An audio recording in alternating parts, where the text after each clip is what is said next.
Perkenalkan, nama saya Daniel Pinababan dengan NIM 21010424. Prodi Manajemen Pendidikan Kristen. Mata kuliah Teori Sistem dalam Pendidikan dengan dosen pengampu Ibu Teti Manulang, MSc.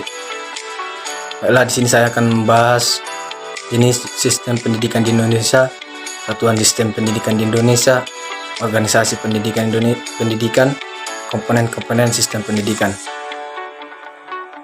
Jenis sistem pendidikan di Indonesia.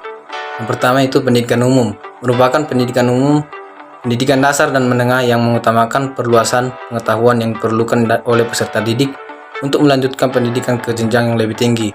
Kedua, pendidikan kejuruan, merupakan pendidikan menengah yang mempersiapkan peserta didik terutama untuk bekerja dalam bidang tertentu. Ketiga, pendidikan akademik, merupakan pendidikan tinggi program sarjana dan pasca sarjana yang diarahkan terutama pada penguasaan disiplin ilmu pengetahuan tertentu. 4. Pendidikan profesi, merupakan pendidikan tinggi setelah program sarjana yang mempersiapkan peserta didik untuk memiliki pekerjaan yang dengan persyaratan keahlian khusus. Kelima, pendidikan vokasi, merupakan pendidikan tinggi mempersiapkan peserta didik untuk memiliki pekerjaan dengan keahlian terapan tertentu maksimal setara dengan program sarjana. Keenam, pendidikan keagamaan, merupakan pendidikan dasar menengah dan tinggi yang mempersiapkan peserta didik untuk menjalankan peranan yang menuntut penguasaan pengetahuan tentang ajaran agama atau menjadi ilmu agama. 7. Pendidikan khusus, merupakan penyelenggaraan pendidikan untuk peserta didik yang berkelainan atau peserta didik yang mempunyai kecerdasan luar biasa yang diselenggarakan secara eksklusif atau berupa satuan pendidikan khusus pada tingkat pendidikan dasar dan menengah. B. Satuan sistem pendidikan di Indonesia. Pertama, pendidikan formal. Pendidikan formal merupakan jalur pendidikan yang pastinya kalian sudah tahu atau umum di Indonesia, yaitu pendidikan yang diselenggarakan seperti sekolah dan memiliki pendidikan yang tingkat SD, SMP, SMA. Pada jalur pendidikan ini memiliki jenjang pendidikan yang berstruktur yang sangat jelas. Pada pendidikan formal dilakukan secara terstruktur dan sistematis.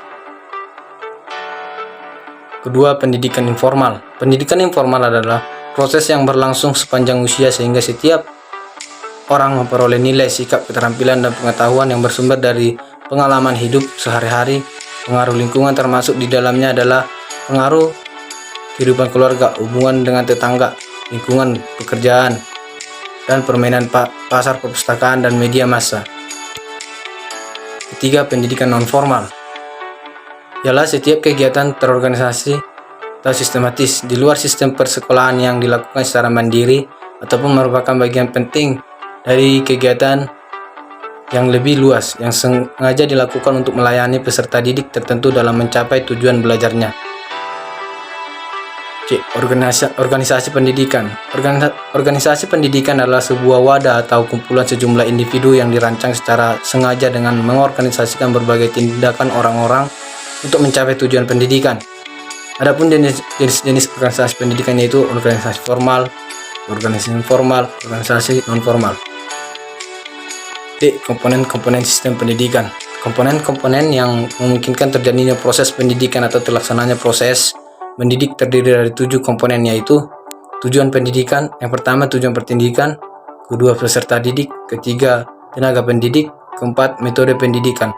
Metode pendidikan ini terdiri dari 3 metode, yaitu metode diktatoral, metode liberal, metode demokratis. 5. Lingkungan. 6. Sarana, prasarana, dan fasilitas pendidikan. 7. Komponen materi dan isi pendidikan kurikulum.